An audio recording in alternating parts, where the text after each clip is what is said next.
मेरी मोदी जी से प्रार्थना है कि तीनों कृषि कानून वापस लिए जाएं और किसान भाइयों की मांगे मानी जाए। अच्छा,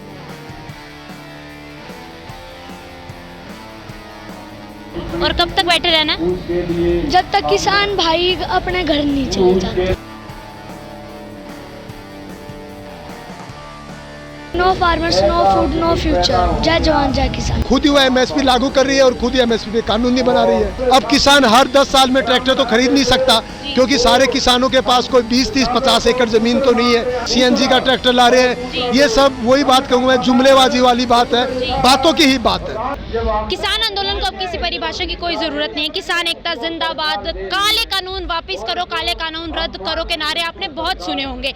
इसी कड़ी में आपने ये भी देखा होगा कि कई माँ बेटे, माँ भतीजे, माँ बाप या फिर ऐसे कई रिश्तेदारों के रूप जो ट्विनिंग कर कर जो है किसान आंदोलन में पहुंचे होंगे। इस वक्त हम सर छोटू राम की जयंती पर गढ़ी सांपला में मौजूद है। नमस्कार, आप देख रहे हैं गरिमा टाइम्स और मैं रिंकी बत्रा। यहाँ पर इस वक्त हमें एक ऐसा अजीब या फिर यूँ कह सकते हैं एक हटकर शख्सियत मिली जो चाचा भतीजे का रूप, किसान स्वरूप देखने को मिल रहा है। इस वक्त हमारे साथ वो मौजूद है जिन्होंने हल ले रखा है अपने कंधे पर और वही इनके भतीजे ने जो है कस्सी कंधे पर ले रखी है। सर, सबसे पहले तो आपका नाम क्या है? मेरा नाम डॉक्टर परमजीत है जी। डॉक्टर है, मतलब आप पेशे से डॉक्टर हैं?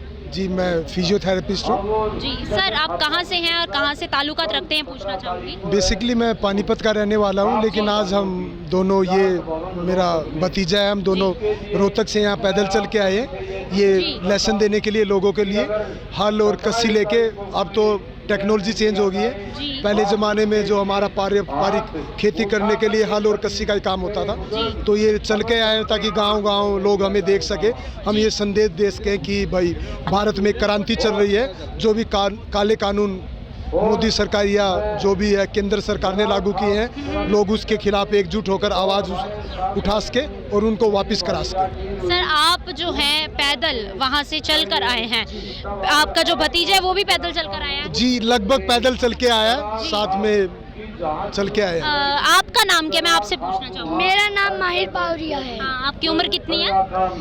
मैं 9 साल का हूँ। 9 साल के हो। आप उम्र में आपके चाचा जी जो है बड़े हैं, आप छोटे हो। आप छोटे होकर यहाँ किसान आंदोलन में आए हो, कम ही बच्चे यहाँ पर देखने को मिल रहे हैं, क्या सोच आई? यही कहना चाहूँगा, मेरी मोदी जी से प्रार्थना है कि तीनों कृषि कानून वापस लिए जाएं और किसान भाइयों की मांगे मानी जाए। अच्छा। Because we know one thing, no farmers, no food, no future. जय जवान जय किसान। बच्चे ने कहा है जय जवान जय किसान, नो फार्मर्स नो फूड। बेटा, आप पढ़ने वाले हो, पढ़ाई छोड़कर आप यहाँ आए हो, स्कूल्स भी खुल चुके हैं?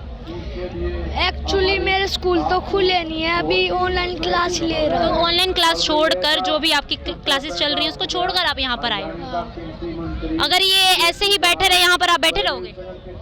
हाँ। और कब तक बैठे रहना? जब तक किसान भाई अपने घर नहीं चले जाते। समझते हो किसान कौन है?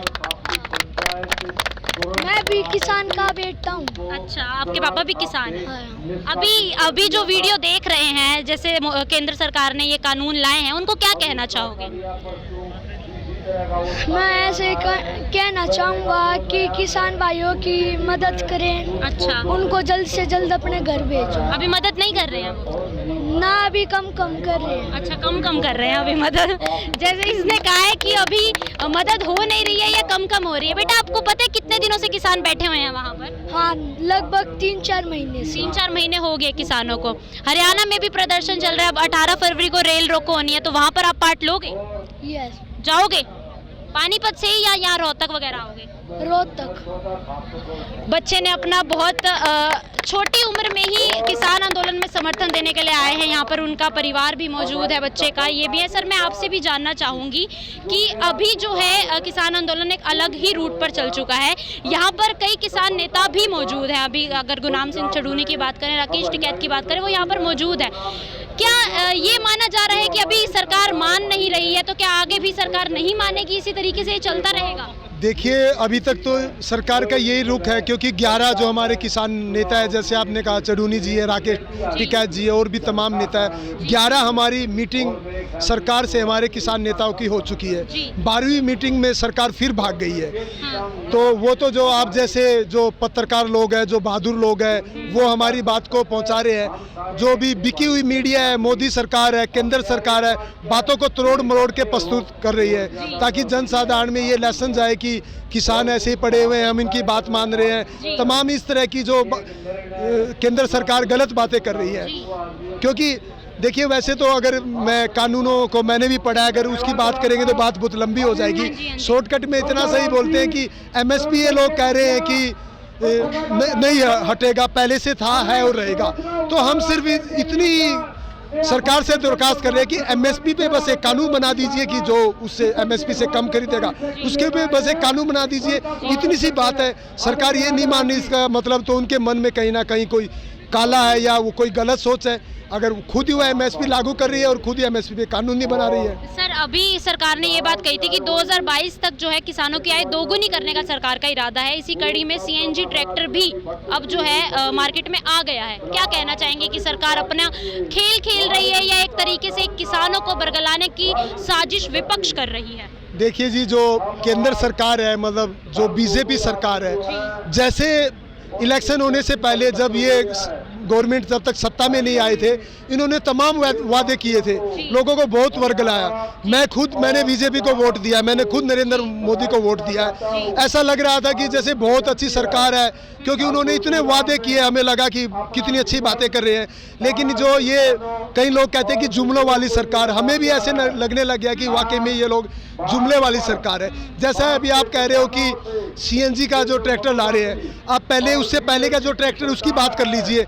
अब सरकार ने ट्रैक्टर को भी उसी श्रेणी में ला दिया। जैसे दिल्ली वगैरह में जो महानगर की 10 वर्ष से अधिक आप कार नहीं चला सकते, वैसे जो हमारे ट्रैक्टर है, हमारे जो दादा परदादा जी ने लिए थे, 60 65 70 साल हो गए, वो ट्रैक्टर आज भी चल रहे हैं। वो जो ट्रैक्टर वो खेत में ही रहते हैं। जो रही प्रदूषण की बात की, वो ज़्यादा प्रदूषण फैलाएंगे, खेत में ही रहते हैं। अब किसान हर 10 साल में ट्रैक्टर तो खरीद नहीं सकता, क्योंकि सारे किसानों के पास कोई 20 30 50 एकड़ ज़मीन तो नहीं है। किसी के पास 2 एकड़ है, 3 एकड़ है। तो उस ट्रैक्टर पे भी उन्होंने किसानों को परेशान करके लिए कानून बना दिया है कि ट्रैक्टर को 10 वर्ष से ज़्यादा नहीं रख सकते। बहुत सारे ऐसे ट्रैक्टर है कि जो प्रति वर्ष 1000 किलोमीटर भी नहीं चलते, 500 किलोमीटर भी नहीं चलते। तो ये कहीं ना कहीं सरकार जनता को ये दिखाने के लिए कि हम कृषि के लिए अच्छा कर रहे हैं, सीएनजी का ट्रैक्टर ला रहे हैं, ये सब वही बात कहूँगा मैं, जुमलेबाजी वाली बात है, बातों की ही बात है। धरती पे जो ग्राउंड लेवल पे कोई काम ऐसा नहीं हो रहा है। बेटा, मैं आपसे जानना चाहूंगी, आपने अभी क्या पहनावा पहन रखा है, वो आपको पता है? आपने क्या पहन रखा है, पता है आपको? क्या? मैंने धोती कुर्ता पहना। और ये किसका प्रतीक माना जाता है? ये किसान भाइयों का। किसान भाइयों का। यहाँ पर आपने टैग भी लगा रखा है। कैमरामैन को कहूंगी एक बार इनका टैग भी दिखाए। ए भोले किसान मेरी 2 बात ले मान, एक बोलना ले सीख, एक दुश्मन ले पहचान। पता है आपको ये तस्वीर किसकी है?